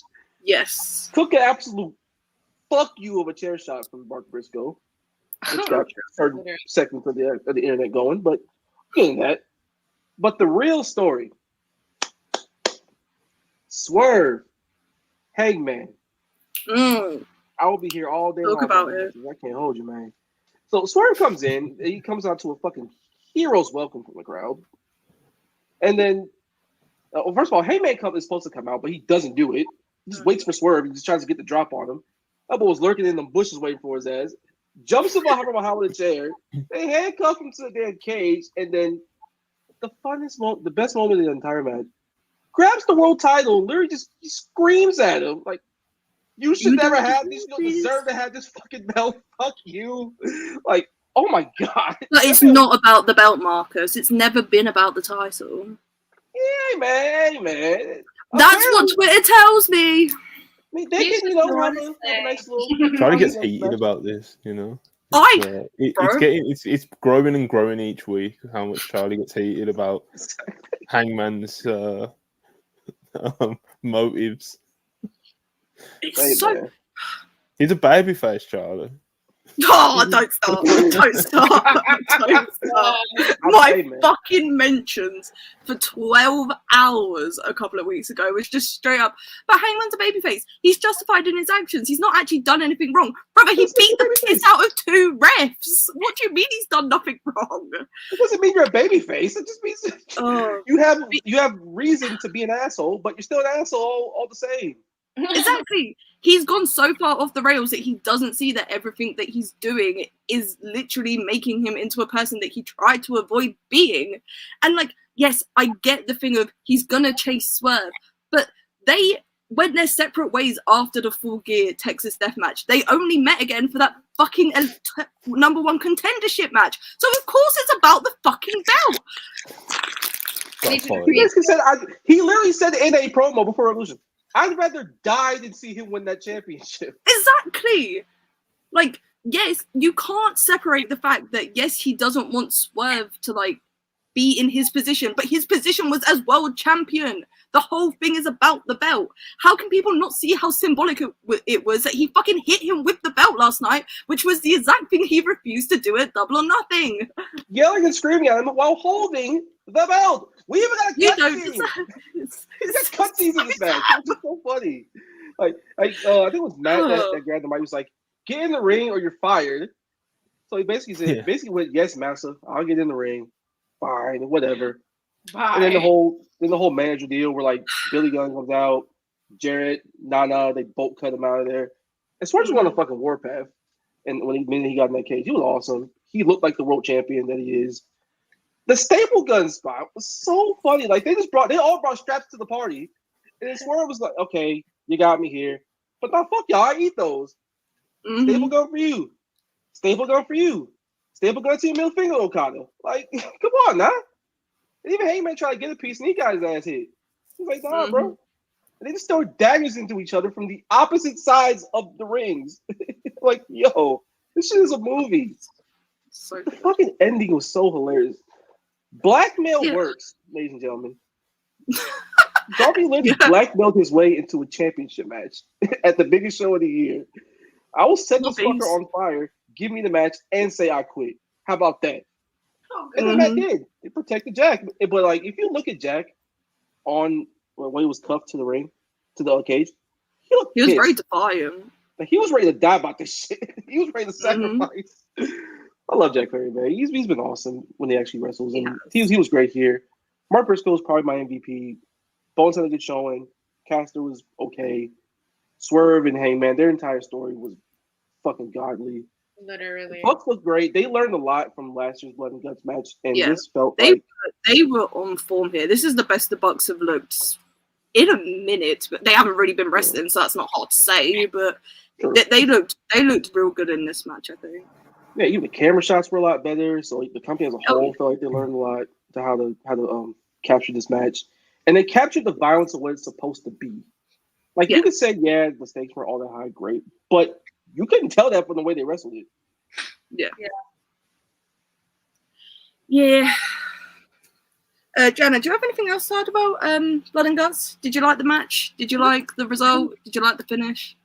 I loved it. It was different. Like, Darby always shines in these extreme matches. That's his thing. This dude did a coffin death drop from the fucking top of the thing. Like, I mean, when I saw that, I was like, dude. And then to see him come out to do at Rampage is just it's so funny. Oh, yeah. It's been 20 minutes. Like, breathe. Damn, Darby, you good? Owen's table. Over the game, man. He took that. That was a beautiful freaking spot. Owen's going through the table. That was beautiful. I loved it. I loved everything. I like that they put some humor in it with Okada getting that little staple to his finger, but I love that callback of the staple because Swerve ate those staples up when it was his match for Hangman. So I thought that was a cute little callback, and he was the one who did it, but they were all coming at him with the staples, and he still was not, like succumbing to that. I also love the little callback from when Darby had lit Jack Perry's feet on fire. I forget. Yeah, nothing. Anarchy in the arena. I love that callback because he's like, I'm gonna light his ass up, essentially. So give me what I want, and he gets to like not be burnt to a crisp. And they did. And to bring back what you guys mentioned about Jack Perry looking pissed, I love it. I feel like it's gonna cause the beginning of the divide amongst the elite, because Jack Perry's probably gonna come out next week and be like, you didn't have to give up. Like, I could have still kept going. Like, if I got burned, I got burned. So I enjoyed it. It's like extreme matches like that where it's like there's so much going on, could go really wrong, but I feel like they executed it really well, especially when like Billy Gunn came out and then Jeff Jarrett with the freaking guitar spot. That was beautiful. But that chair shot from Mark Briscoe was nasty. I know it was like a gimmick chair, but that shit was nasty. I loved it. I popped for it. I was a big ECW fan, so that I was just like, wow. Like, I loved it. Yeah, this Swerve Hey might just said, fuck the match. We're just gonna take it outside. They fucked off. They did a bump through the fucking thing. I love their moment, that stare down. They got such a pop from the crowd with the holy shit chants. It was like a Royal Rumble moment where it's like the two main guys are the final two and they're staring at each other. I loved it. I love their story. I feel like they could fight and have so many feuds and I'll never get tired of it. It's almost like they should main event the biggest show of the year. Hey man, I'm just saying. Regardless, Money, what did you think of Blood and Guts? Did you enjoy it this year? I did kind of enjoy it, you know. War game, the modern war games in like whether it's WWE since they've brought them back, whether it's Blood and Guts since they've came back, you know, it's kind of been like this weird thing where I've wanted them to be like the war games of yesteryear, but they're just kind of they're just completely set up different now, you know. Like there's a whole match beyond when like everyone gets in there, which is like not really, there's like an importance put on when everyone gets in there, and it's actually like the match starts now and blah blah blah. Whereas like more the old War Games matches are kind of set up in a way where it's like the heels are getting heat, the babyface comes in, evens it up for a bit, then the heels outnumber them again. Then it's just like, then once the babyfaces finally get in there, they just fucking kick the asses and get out of there. There's not really much of a match behind, you know. And I don't know, the way that they scale the heat up is it's just different, you know. But in terms of like modern War Games matches, this is probably one of the best cracks of it I think I've seen, to be honest. Probably the best AEW crack so far, I think. Yeah, they tried to mix in some cool ideas. Like they did do the format that I just kind of laid out, with like the heels having the advantage, getting the heat on them. Babyface comes in, lights the match on fire. Like Mark Briscoe's addition to this match, like he was just like a bolt of electricity in this match when he came in, and that's what it's supposed to feel like when a babyface gets into a War Games match, Blood and Guts match, whatever you want to call them. And he was awesome in this. He had some great moments. And, you know, they did a lot of stuff on the outside. Multiple J drillers, like, we haven't even mentioned that yet. Yeah, man, defo. And they like I said, they tried some cool new ideas. Like, there was a bit of brawling on the outside. Obviously, Swerve being restrained on the outside, that's like a different thing to do, because obviously you're thinking, the game changer's coming in. No, Hangman takes him out. He was waiting his time. He had no interest in being in the match when Swerve wasn't in there. Of course, that gets a thumbs up as well, and just kind of the way they played that. You guys have very much already been over all that stuff, and the stare down, that was big time. And yeah, man, there was some really cool performances in this. I was really impressed. Obviously, I've already said Mark Briscoe. Darby's just Darby, man. He just kind of has ideas, does shit, has no concern for his well-being, of his physical condition. Just that thing when he kind of like climbed on top of the cage and then the coffin dropped through the table. Has anyone mentioned this Thumbtack skateboard yet as well? Oh my god, I love it. There was a lot of, like I said, there was a lot of cool ideas in this, and you know, the staple guns, and obviously staplers is a thing. The Reebok pumps. Yeah, that's what I'm saying. Like they tried some ideas in. Some of it worked, some of it didn't. You know, but yeah, all in, I thought Swerve was like really deserves like shouting out in the match because like Yeah, it feels like absolutely. he really risen to the occasion of how he was supposed to look in that match as the world champion. And like when he had like his runs of offense, he would come off like a world beater. You know, he'd look amazing in there. So he looked great in there. Obviously, the Hangman match. I do wonder when they're gonna do it. You know, I know everyone's kind of talking. It's like this thing now where it's like AEW's kind of smaller scale version of We Want Cody. Of like, you know, they want to see Hangman swerve even more in the main event of Wembley. But I do wonder when they're actually going to do it because obviously, like the main event of Wembley, it's announced, you know, and there isn't really now that it's announced. There's not really. Yeah, that's what I mean. It's like Swerve. If Swerve drops the belt, that kind of fucks the story because of what you guys have already been over. Like even touched on last night with Hangman hitting Swerve with the belt, saying he doesn't deserve it. So like the belt needs to be involved with it. So it's like Brian's already won the Owen now. And we know what the prize of winning. So the only way they could do it is if Brian's like, "No, fuck that! I want the title next week," which would just not going to fuck huh? that stipulation up. Yeah, exactly. So that's what I'm saying. So I do wonder when they actually pull off Swerve Hangman because obviously the fans want to see it again. Number 4 or 5, you know, like 4. Number 4, Wrestle Dream, Full Gear, and Dynamite. And then if you count the exactly. Yeah, the triple threat. Oh, the triple. I don't count the triple threat. They were both in the match, but it wasn't a singles, so I don't count it. I mean, they did their thing, you know. But they did their thing. Yeah, a good one. I didn't really like the finish because obviously it was basically like it was a promo, you know. Yeah. But like, I mean, War Games finishes in Jarrett were usually convoluted, so it's what it is. Yeah, at least it was like productive and they had a goal with it. And as I think Jana said earlier, it's like it'll probably lead to like some like friction between the elite. So like at least it had like a purpose. Do you know what I mean? But that means that it still wasn't like more ideal finish sort of fucking War Games match, you know. Shout out Mark Briscoe's blade job. Absolutely. Okada and Max Caster were basically useless in this, which was like hilarious. But like, you know, that's so funny. I love Okada. It Okada's gimmick like perfectly. So Okada do anything in this match, bro. So funny. He didn't do anything. It's very funny. Literally. So yeah, that was very funny or disappointing, depending on how you look at it, you know. But yeah, Okada and Max Caster did basically fuck all in this. Caster got a little, you know, garbage time blade job. I mean, they were just bodies, weren't they? They were just bodies to me. I was quite let down by Jack Perry's blade job. I thought he was gonna really let it pour, you know, but he Yeah. You're gonna run the blade. You're gonna run the blade. Let's run the blade. You know, like, Nick Jackson ran the blade, let's get dangerous. You know. I think it's the second best Blood or Guts. I'd need to rewatch the 2022 one.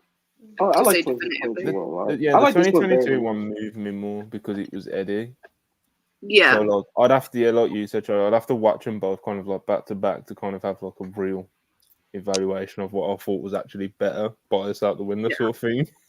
I don't need to rewatch the 2023 one to know where I rank it. Unfortunately, see, I think this was a better match in 2022, but 2022 had a better build to it, so that probably helps a lot more. Yeah, I think 2022 had a lot like coming out of this year's like the main visual that people are going to remember are the Swerve Hangman stare down, but 2022 had like several incredible visuals that came out of it. Like Andrew Parker's fucking like Crimson Mask is something that I remember very vividly.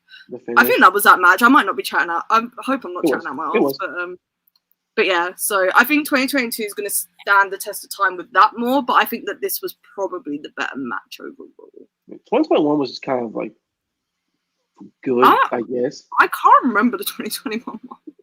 It was a good match. I liked it a lot. The ending is probably what people remember for the worst. Oh fuck! No, I do remember this actually. Yeah. Funny story. Like me and my dad are walking into the venue that day. Like we go in, we get our seats in. We're like right in front of the cage. Like we see it straight up. Mm-hmm. And then we look at the ramp. It looks elevated because it's usually flat, but looked like a very obvious crash pad. And I turned to my dad and I was like, "Someone's falling off that cage, you know that, right?" He's like, "Yeah." seen it before. Like he's went to like the original War Games matches. He went to Wrestle War 92, and he went to Great American Bash 1989. So we saw 2 War Games matches. So he knows what it is. So he was excited. He was up for it. Loved the match. The finish was fucking hilarious, especially on TV. Yeah, for sure. But yeah, that's another War Games in the book for AEW. I think this Dynamite was pretty good. They're still doing great stuff to build to All In. Like they did a lot of All In build within this match. Like obviously, it does seem like we are getting Hangman versus Okada. They've got to do something in the next couple of weeks to get me actually excited about that. I get it's 2 massive names on paper, but right now, it's going to be a match on All In sort of thing. I'm assuming anyways, but obviously they set up Darby and Jack Perry. We don't know where we're getting the Bucks versus the Acclaimed yet. I'm praying for Battle of the Belts. That shit is going that's coming up. That shit is on Wembley. No, it's no. Harley, it's you fine. know it's on Wembley. It's going to be on Wembley. You're going to have to sadly accept it. I'm not finishing. I will say, I like the promo they cut after the show. It was good. Just did they avoid. Yeah, that little promo like they cut on Twitter. It was really good. No, I liked it a lot. They talked about FTR too, so something to look out for. Yeah, FTR did their whole thing of we're coming for the belts on the road to All In. I was just like, bro, what? And the Acclaim was like, dude, fuck you. Funny. But yeah, Jana, thoughts on Dynamite overall? Pretty good episode. Yeah, it was a solid episode. I feel like the Dynamites lately and recent weeks have been very consistent. I enjoyed it. You know, obviously there's always like those matches or segments that are like, but you know, they gotta fill in time somewhere. But I really enjoyed it, and the Blood and Guts match was really good. So I loved it. Yeah. Any final thoughts on the episode? Yeah, good show overall. War Games, it's a good match. And as you've already pointed out, it kind of, already kind of planted even more, not planted seeds, it kind of furthered some stories going into All In. So it was productive in that sense. I kind of liked the spotlight that was on the women division in on this show as well. And there was some genuine happenings. You know, we got the debut of Camille, MJF unveiled the new bout. Obviously, blood and guts. You know what I mean? There was genuine like happenings on this show, which is always something that I'll kind of look for. Like, was this show worth me watching outside of those guys worked well? Do you know what I mean? So yeah, I like this show. I thought it was a success. Good stuff. Marcus, you got any final thoughts to add before we get into the last of the super chats? The show's pretty awesome. I can't lie. Like, I went going into it, and I think a lot of people did, where it's like, the Blood and Guts this year feels like a bit of an albatross. Let's just get it over with and let's move on and keep building Wembley. But nah, it was awesome. It was better than it had any right to be, in the sense of there was a lot of productivity on it, from the women's division to MJF Ospreay to within the match. You got Jack Perry and Darby Allin official for All In, and you got more tension between like the Bucks and the Acclaimed, and Okada Hangman may be a thing, and they had sort of a Hangman interaction.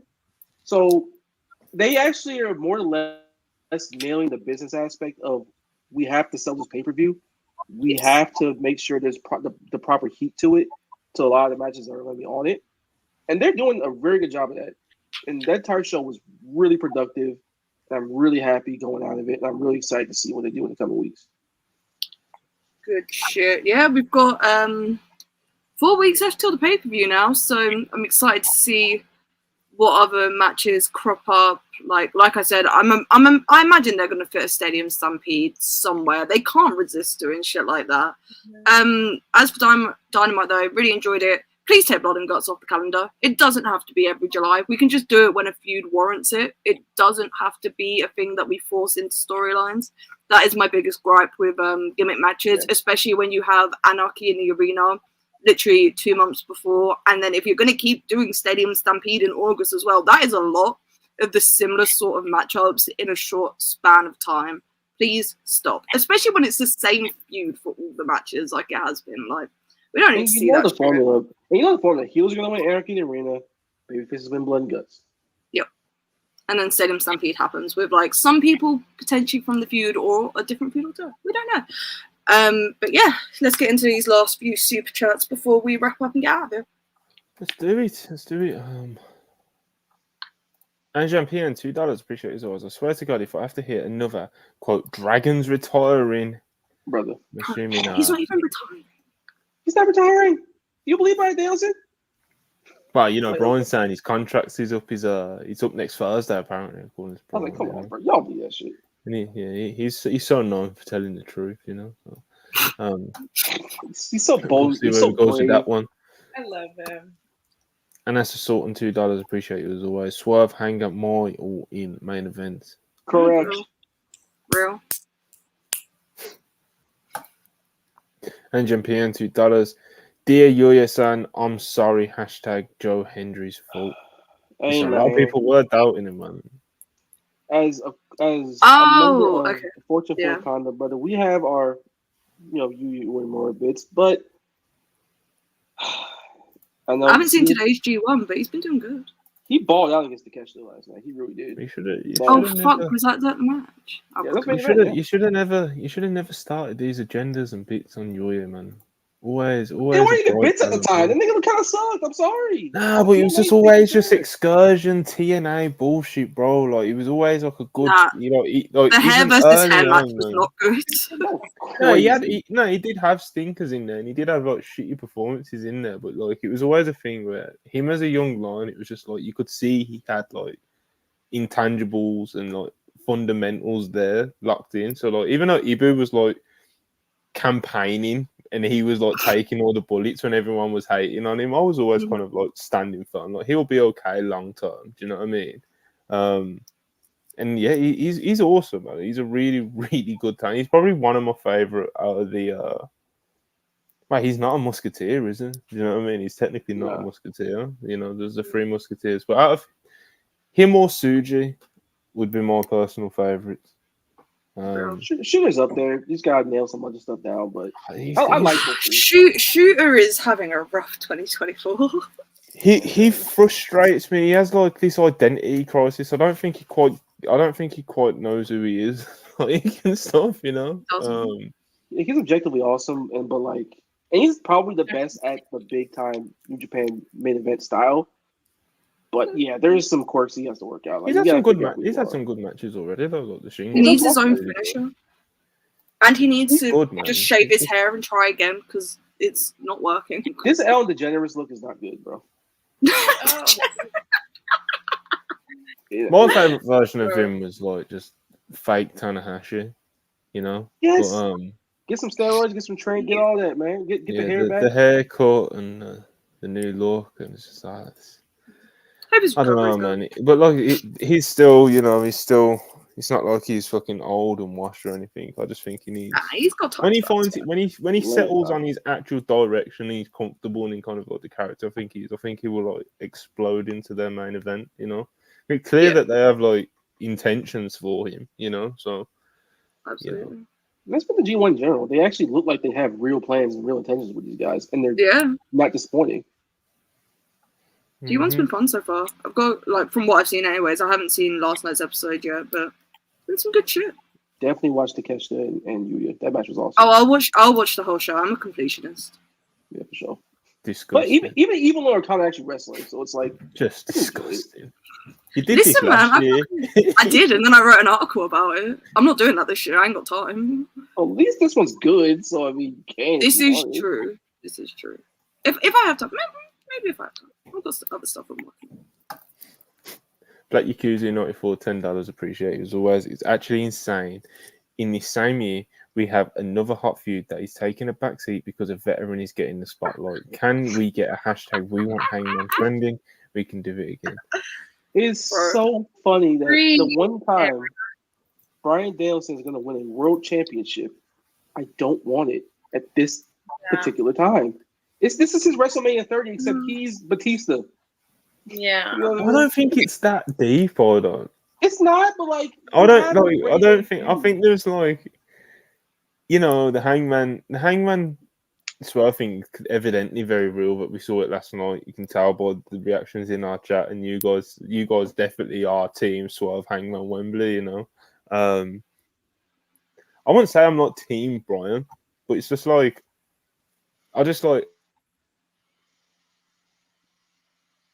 Yeah, they shut you up right there, huh? Right, but it's not That's the bullshit. They say not so fast.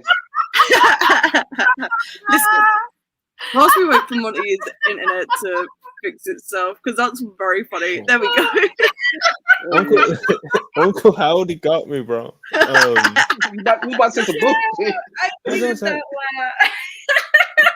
Yeah, my thing, as I was saying, the Rock Roman thing and the way that they handled like Cody giving up his title shot and shit was just like fully disgusting. Do you know what I mean? Whereas like Bryan main event in Wembley isn't like fully disgusting, like, you know. So it's like, even though I do think Swerve Hangman's a better direction, it's just like, I don't know, it's not as like disgusting the other option that they're going with. So I don't think it'll snowball into this thing where it'll actually make AEW reconsider what they're gonna do, you know. But we'll see. I'm open. I'd be game. I'd be real happy if they change the match. They're not going to, but I'd be real happy about it. Listen, I'm not upset that Bryan Danielson's in the main event of All In. It just feels like they fucked up with Hangman again so badly when it was such an easy layout. Just don't put him in the tournament and none of this would have been an issue. He should have just not have been in the oven. Like, they could have just put him back for Blood and Guts easily. Like, a lot of Heyman fans, a lot of AEW fans have like trauma from 2022. So it's like, if Heyman's not in the spot you want him to be when he should be, it's like the end of the world. It kind of is what it is. But I really would have preferred they just put this in the main event. It's the highest view they got, and it's your biggest show the entire year. Just run it there. Okay, but have you considered Final Countdown at Wembley? Fuck Final Bro, Countdown. I got to experience Final Countdown for the first time. It was played in AEW. I was at Forbidden Door last year. Yeah, but was it in Wembley? It wasn't. And more importantly, was I there? Listen, Oh my goodness. when the day, I'm gonna look like a massive fucking hypocrite because I'm probably gonna cry when Bryan wins the title. I'm gonna get real emotional about it, but I'm gonna bitch about it every step of the way, as is my right. Well, you know. God, I needed that laugh. Oh my god. No, that really got me. They got me. The black van came to your house. You were about to Mark, make a point and it froze in your leg. And then you just I was like, damn, Monty got hogtied. that shit. They got me, bro. They got me. Oh my It god. happens, you know. Oh my god. And that's the salt and $5. Appreciate you as always. AEW needs to rein in their plunder. Look at Okada's finger, putting their workers in danger. Yeah, man, you serious injury. Serious injury. Man, come on, y'all want to see you throw more bitch fingers up, man? He has to use this finger. Come on now. Indeed. Needs it for that money clip, bro. Literally. He needs to flip the coin. Okada, if you bring back red ink, I will love you forever. And I already do. But I will love you even more if you just bring back red ink. You had a better submission right there. Why'd you change to the money clip? The coin drop in Wembley Stadium is going to be fucking crazy, to be honest. That's going to be wild. I'm fascinated by how the setup's going to look like, Charlie. I know, because if they've got the reduced seating this year, like, I don't know how many people are actually aware of the fact they can't sell as many tickets as last year physically. They can own the cap's like 60k this year because of Taylor Swift is performing on the Tuesday. They've got less time to load in their set and shit. And they've it's set up facing the other way as well. Yeah, it is. You know, so which it's is like confusing. Instead of I can't even show you guys like what's standing like a fucking moron, you know, like I trying can't to describe it without like picturing where my seat was on the floor last year. Yeah, so I guess kind of imagine it's facing. Yeah, it's now going to be like on the left, if that makes sense. Like it's going to be that end of the. Does that means the hard cam's going to be on the opposite side, no? This is what I'm saying. I'm just fascinated how big, because by the way, like WrestleTix's map and this ticket, you know, the ticket map in general, the way it's set up, it looks like they're doing like a big stage, you know. It does. So I'm interested to see like what an AEW big stage in a stadium looks like, you know, because obviously we know what WWE's look like. We know what AEW did last year with like kind of like the minimalist pack everyone in sort of thing. and that was really cool. But like I said, I'm really interested to see kind of what the stage looks like, how extravagant they go with it, and just kind of like how larger than life, how it looks and feels in there. Because it might not look that gay. Obviously, it's gonna have like 20,000, 30,000 less people than it did last year. But like because of the setup, I don't think it will look that like. I don't think it's going to look that different on TV. Anyways, like it'll look different in person. It'll look different to us, I think. But you can shoot 45 to 50,000 people and make it look really good. Oh yeah, absolutely. They'll get 50. Oh yeah, I think they'll break 50. Like, especially with the matches being announced and how well the build's been. They're doing the ticket sales are picking up now that they've started announcing matches and that. So once they start doing media over here as well and that, so this ball's going to be rolling sort of shit. Yeah, definitely. This was the first. This was their best. Like the last WrestleTix update was their biggest movement so far since the movie. Because, bro, honestly, if you're watching it, if you're paying attention to the ticket sales, it's like they sold a bunch of sales at the start, and then they sold no tickets this year, bro. Like basically no tickets. Like from January to like 2 weeks ago, they probably sold like 5K altogether. Whereas they've done like, they've probably done like 2K in the past 2 weeks. So it is actually like picking up now, and I think they're at like 43, 44, I don't know, something like that. TK's reporting 45. WrestleTix currently has it at like 42. So somewhere in that ballpark. I'm going with WrestleTix on these things. I'm also going to WrestleTix, to be honest. Tony's counting me, like, and you. Like, not media and shit. But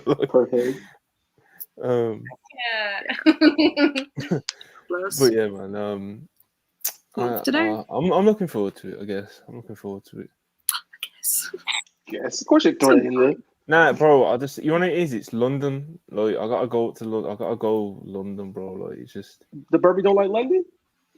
Bro, no one likes traveling in and out of London, man. Like, it's just not fun, bro. Like, the actual show itself and getting to go to the media scrum and shit after and stuff like that, like, that will be a good time, obviously, but the actual trip overall could be a bit of a headache, Anyway, Cat Conley, $10. Hangman and Swerve staring at each other, got the loudest pop of the night, but we're getting a match for All In that Double J needed to hype up. Danielson isn't even retiring. That's the funniest part about it. That is kind of the funniest part about it. Oh my god! Like the actual segment was pretty awesome, but like Jeff Jarrett being like the coach is like so funny. Literally, it's very, very funny. When's it? What if your contract is up though this year? That would be insane. Obviously not next week, and even if it is up next week, he's obviously fucking staying to do his Wembley shit, and he's gonna do like Wrestle Dream, and you know what I mean. Like, he's obviously gonna do that. But what if he's thinking like, "Yo, I'm just gonna be a free agent," but obviously, I'm just gonna keep kind of just doing what I want. I'm gonna do Defy. I'll wrestle a couple dates a year in AEW, but I'm not signing a contract anywhere. And AEW is kind of looking at this of like, this is our chance to kind of just do this special thing for Brian, just in case he does kind of just completely wind down a lot more than a lot of people expect, or ends up in WWE again in like 2026 or some bullshit, I don't know. Because when Tony Khan talks about it, like, I would like Brian to be here forever. I'd like to do this. It sounds like, I don't know, I do kind of get the feeling that it's not like set in stone what he's going to do when he like winds down, like whether he's going to like stay around in AEW as like just helping out and part-time, showing up for a few pay-per-view matches, or if he's gonna just completely dip out, or like what he's gonna do. I don't think he's actually like quite decided yet, to be honest. So that's just that's pure speculation. That's not me. Like, I've been told something. It's just pure speculation. Yeah. I think he has interviews and stuff. Yeah, I don't see it where he doesn't. Honestly. Yeah, that's the most likely. That's 100% the most likely. But I do wonder about like how AEW is viewing this opportunity to put the belt on him and give him this big moment. You know, like, are they looking at it as like, is this our last chance to do it, just in case he does decide to wind down fully or go elsewhere or whatever? Or are they just doing it because we're finally convinced Brian to get the world title, so we're fucking doing it? Bruh. Any other time, I would be popping massively for this. They just happen to have a massive story with two of my favorite wrestlers. I can't call it glory run because it's Bryan Danielson, but like, I could get spite if people get in my mentions enough and get me heated enough. I could be spiteful enough to call it a glory run. I wouldn't, but people could do it. Maybe like early 2023, me would have ran some nasty agendas for Hangman Adam Page and Swerve main event in the top show of the company, you know. But I'm a change man, you know. Are you? Yeah, man. No, look, I didn't say anything negative tonight. You know, you know. I mean, you had that little 10-minute fake good hour, but you know.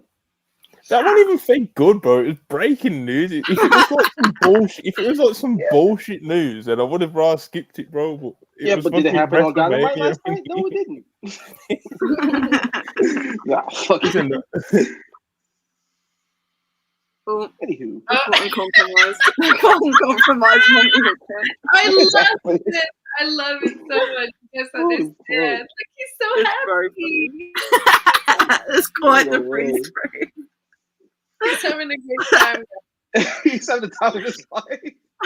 He just loves wrestling He's so much. He's channeling his inner Joe Hendry right now. He actually likes wrestling. He likes doing these shows. He likes AEW for the first time in his life. Like, look at him. He's just so happy to be here. He actually paid me again. He's frozen with joy. It's absolutely incredible. Well, we do have. I'm assuming it's going to come back. We do have one last super chat. I'm going to move on to that real quick. Change man. Change man. Oh my god. You good?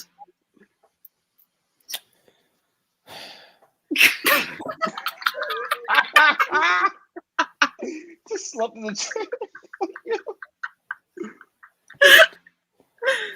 I don't deserve this. Anywho. Very funny. Anyway. Oh dear. Christian Ramos, $2. Appreciate you, brother. Double J should bring out Taylor Swift for a pop. Hey, man. She used to babysit. Bro, it's not entirely out of the question. She might get like. She could be in the crowd, like get the Mercedes shot from last year, but it's Taylor Swift, you know. Because JJ, Double J is the plug, bro. He got motion. He has, bro. He has. I got motion. That's real life. Just get your media questions for Double J, Mr. Pot Scraper. Mariah May if she wants to wrestle Taylor Swift. That's us done on super chats. I think. Wow. Hey, is there anything else to talk about? Is any AEW news broke in the past hour or so? People have put in matches they've announced for Capital Collision in the chat, which isn't AEW, it's New Japan, but looks like a good card. The Rush versus Gabe Kid, that'll be good. Also, T-Tam versus Zack Sabre Jr. Should be good. Every promotion that T-Tam should use them more. Yeah. I've decided that I'm going to be a dreamer again. Oh, wow. And I thought he froze again. I probably will. I know he's already got the win, which kind of seals his fate, but just like, what if Zack Sabre Jr. just gets the job done, you know? Bro, I was so sad that he beat Naito. I was so sad. Hold on. If you know anything about how to book these G1s over the past, God, how long? Like, over 10 years, you know? It's like it's a wrap. But I'm willing to dream, you know? Oh, we got Undisputed Kingdom versus Kyle O'Reilly and Tomohiro Ishii tomorrow for the tag titles at Death Before Dishonor. Ibu's in the chat. Dangerous occasion. Commander versus Beast Mortals as well. Ooh. I'm with that. Do you have a favorite musketeer, Charlotte? Do I have a favorite Musketeer? Including Yoya. Even though I know it's not Yoya, but like, when I say Musketeers, I'm including Yoya. Like, yeah. It was Shota for a long time, but like over the past like 8 months, it's become Yota Tsuji. So Yota's a beast, man. He is. His presentation in New Japan this year has been absolutely incredible. He's just fucking cool. And he's a big guy doing Fosbury flops and all these crazy ass combos. He's like a video game character, bro. He's awesome. And I still maintain he should have won at the end of Dominion when he came back against Sonata. I still maintain that. I do think you're correct. He shook off that Rev Pro stink real quick because we've seen with excursions that not a lot of them do. So what y'all be doing with these people at Rev Pro? What's going on? Bro, I just watch the raps. How they book the young lions is not my business. We're kind of the undefeated streak, and that was the best one they did. Oh my god. They've got Youngblood over at the moment, Oscar Leiber and his tag partner, whose name I cannot remember how to pronounce, but they've been doing some good stuff. Actually, he's awesome. I love them boys. And they're real fun. They've had some really fun matches. Yeah, they're gonna be god when they come back. Yeah. It's basically gonna be Pop Show, and I'm gonna pop. And Champion $2 says, "What we're wearing to the Punk Disaster Classic next week? All black and a bunch of cigars. Game over. I'm lighting the bitches up." Wait. SummerSlam's next week. Yeah. Mm-hmm. Yeah, 3rd of August, I'm pretty sure. I'm in Cardiff. She's a SummerSlam movie, yeah, like 3rd of August, I think it is.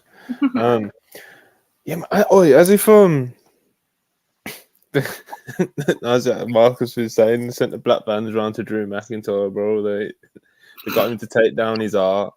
They silenced him. It was so fucking good. He was attacked for presenting a new idea. Yeah. Oh man. Cancel culture, wokes, Republicans. Oh, they got him. They got him. They made him delete it. Man, who knows, mate? Him deleting it like that's making me think like there might be something like I don't know, like there might be working us, bro. I think there is a chance that there might be working us here. It was just very funny. But nonetheless, very, very, very, very funny. Oh my god. Sorry, just commented profile pictures. Oh, wait, what? Is that Ebu? Of course, yeah. It's always Ebu. Someone, Ibrahim in the Yang. I want theories on how the post got deleted. Yeah, when you go on Twitter, you can just like press the little buttons. And then come on, delete Charlie. tweet. You know what he meant. I can't take it. Nick can't put the boss call in. Oh yeah, give us some paragraphs. Give us some lore. Give us anything, son. He got the text of Dwayne. You know what I'm gonna ask you, -DJ. It's gonna be a WrestlePurists. Come on, man. Oh my god.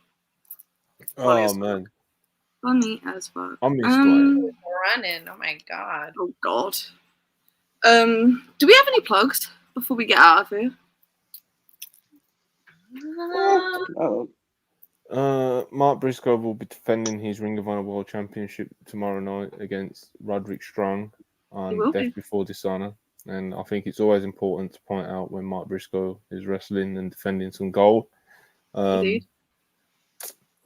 What else we got? I will be reviewing that show on the Late Night Grin after it's done. So, yeah. That's what's up. Good content coming up this weekend. We're going to do a WrestlePurists podcast on Sunday, I believe, because I don't think we've got any pay-per-views or anything getting in our way. So we'll see who is available and on a panel for that. Might do a little show this weekend. I don't know. We'll see how we're feeling. We'll see who's free. We'll see who's not free. Tune in to the reviews. I'm not doing another 4-hour podcast. AEW review. It's a 10K. That's a 10K special. The one on Mondays. Tune into all the rest of the streams. You're ugly if you don't tune into the stream. These are beautiful People, we are a motley crew. I think you're just a hater if you don't tune in. We're very fun. We're very diverse. And we're very attractive, all of us. So, I mean, what's not to like? So, I think you should tune into everything WrestlePurists related. Yes. Well, on that beautiful, the best sales pitch we've ever had. We could not word it any more better than that, you know. Absolutely not, especially not with my British accent, you know. Anyway, on that note, we are going to get out of here. Please like, subscribe. Appreciate all the super chats and appreciate all you guys tuning in. And we will be back hopefully at some point over the weekend. Peace. Peace.